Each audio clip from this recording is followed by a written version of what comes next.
A travessia de Júlio César pelo rio Rubicão foi um momento decisivo na história romana. Quando César cruzou o Rubicão com seu exército, ele estava na verdade desafiando diretamente as leis da República, e ao fazer isso, acabou iniciando uma guerra civil.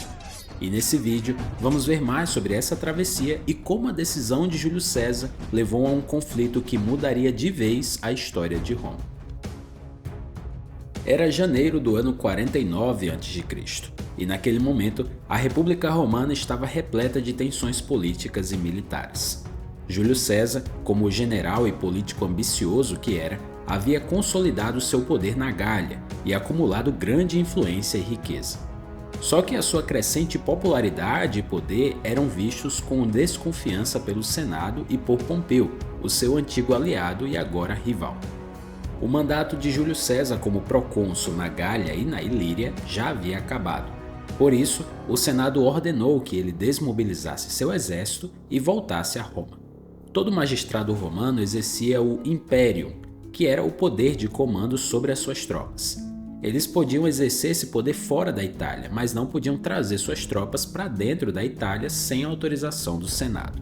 E o rio Rubicão era essa barreira. De um lado do rio estava a província da Gália Cisalpina, um território romano, mas fora dos limites diretos de Roma. Do outro lado estava a Itália, o centro da República Romana, onde as leis e a ordem de Roma eram absolutas. Dessa forma, a lei romana era clara. Qualquer general que cruzasse o Rubicão com o exército era considerado um traidor. E tendo perdido os poderes de magistrado, César agora deveria dispensar o seu exército antes de entrar na Itália. Só que, ao mesmo tempo, César sabia que se ele entrasse em Roma sem as suas tropas, no mínimo ele seria preso. De acordo com o historiador Suetônio, César estava indeciso ao se aproximar do Rubicão. Até porque aquela travessia não era apenas uma ação militar, mas um ato cheio de consequências legais e políticas. Suetônio relata que César foi impulsionado por uma aparição sobrenatural que encorajou ele a seguir em frente. Ao atravessar o rio, César teria dito a famosa frase "a sorte está lançada", significando que a sua decisão era irrevogável. No dia 10 de janeiro de 49, Júlio César liderou uma única legião, a Legião 13ª Gemina, ao sul sobre o rio Rubicão, da Gália Cisalpina até a Itália. Após atravessar o rio, César demonstrou a sua habilidade estratégica como general. Se aproveitando da despreparação da Itália para uma invasão, ele capturou a cidade de Ariminum e outras 3 cidades sem encontrar nenhuma resistência. A notícia da incursão de César se espalhou rapidamente por Roma, chegando por volta de 17 de janeiro. Em resposta à invasão de César, Pompeu agiu de forma rápida. Ele emitiu um decreto reconhecendo oficialmente o estado de guerra civil e convocou todos os senadores a se juntarem a ele. Muitos senadores, temendo o caos e a violência das guerras civis anteriores, deixaram Roma junto com Pompeu e seus aliados. Outros optaram por se retirar para suas vilas no campo, buscando manter um perfil discreto durante o conflito que era iminente. As legiões gaulesas, que tinham lutado ao lado de Júlio César em suas campanhas vitoriosas, viam nele um líder e protetor.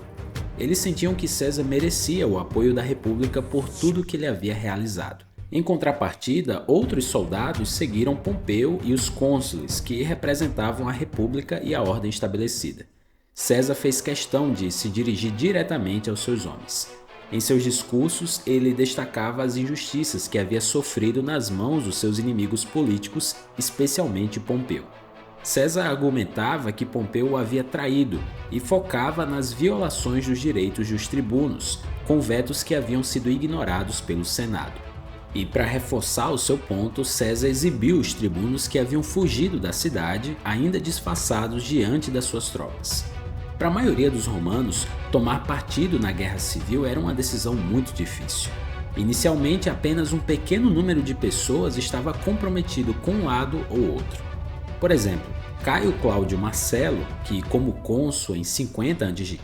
havia encarregado Pompeu de defender a cidade, optou pela neutralidade quando o conflito começou. Já Marco Júnior Bruto enfrentou um dilema bem complexo, já que a sua vida pessoal estava ligada às principais figuras do conflito. O seu pai havia sido morto por Pompeu e a sua mãe estava sendo amante de Júlio César. e ele foi criado na casa de Catão o Jovem, que era um defensor da República. Bruto decidiu deixar Roma e se juntou ao acampamento de Pompeu, inicialmente estabelecendo um posto na Cilícia antes de se unir ao exército de Pompeu. Tito Labieno, que era o tenente mais confiável de César na Gália, também tomou uma decisão surpreendente ao desertar para Pompeu. As razões para sua deserção não são totalmente claras, mas podem incluir o ressentimento pelo crescente prestígio de César e uma lealdade anterior a Pompeu. Ainda no fim de janeiro, César e Pompeu iniciaram negociações. César propôs um acordo que envolveria o retorno dos dois para suas províncias originais, o que exigiria que Pompeu viajasse de volta para a Espanha, onde tinha suas bases de apoio. Só que Pompeu impôs a condição de que ambos dissolvessem suas forças imediatamente e submetessem a disputa ao Senado para arbitragem. César rejeitou a contra-oferta de Pompeu, já que isso o deixaria à mercê de senadores hostis em Roma e anularia os benefícios estratégicos da sua invasão surpresa. Decidido a manter o impulso e não abrir mão da sua vantagem militar, César optou por continuar avançando. Esse momento marcou o fim das negociações e o início de uma guerra civil devastadora para a República Romana. César rapidamente invadiu Piceno, que era a região de origem da família de Pompeu. Enquanto suas tropas enfrentavam algumas forças locais, César teve a sorte de encontrar uma população que não era hostil. As suas tropas se abstiveram de saquear e isso ajudou a ganhar o apoio local e a evitar conflitos desnecessários.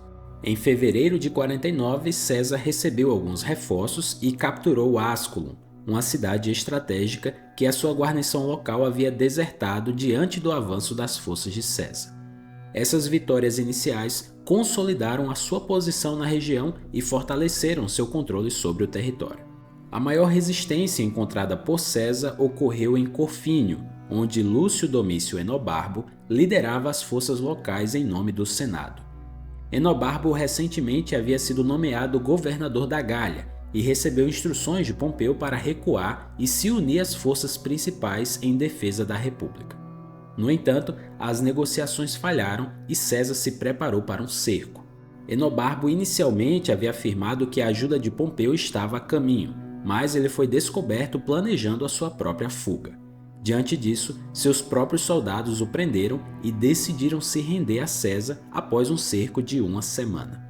Essa rendição trouxe consigo cerca de 50 senadores e cavaleiros, todos os quais César permitiu que fossem libertados.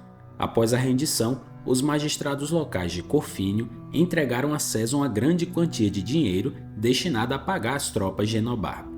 César, em um gesto de diplomacia e para ganhar apoio, devolveu o dinheiro aos soldados e solicitou que fizessem um juramento de lealdade a ele. A maioria dos soldados aceitou, e isso fortaleceu ainda mais a posição de César na região. Ao contrário dos seus predecessores, como Sula e Mário, que eram conhecidos por suas campanhas implacáveis e vingativas, César adotou uma política de clemência durante o seu avanço pela Itália. Os seus soldados foram instruídos a não saquear o campo, e isso ajudou a ganhar o apoio da população local. Essa abordagem também teve um aspecto prático crucial. Ao evitar represálias severas, César conseguiu manter a simpatia e o apoio da Itália em meio ao conflito. Enquanto César consolidava o seu controle sobre a Itália, Pompeu planejava uma fuga estratégica para o leste, onde esperava levantar um exército massivo nas províncias orientais do Império Romano. Pompeu e suas forças se dirigiram a Brundísio, que era um importante porto no Mar Adriático. Pompeu requisitou navios mercantes para essa travessia. Determinado a não deixar Pompeu escapar, César perseguiu seu rival até Brundísio, chegando em 9 de março com 6 legiões. Só que a maior parte das forças de Pompeu já havia partido, deixando apenas uma retaguarda de 2 legiões aguardando o transporte. César tentou bloquear o porto com terraplanagens, mas seus esforços não foram suficientes. Enquanto César tentava reabrir negociações para capturar Pompeu, ele se recusou a negociar e conseguiu escapar para o leste com a maioria dos seus homens e todos os navios disponíveis para a região. Essa fuga bem-sucedida permitiu a Pompeu reunir suas forças e se preparar para o próximo estágio do conflito.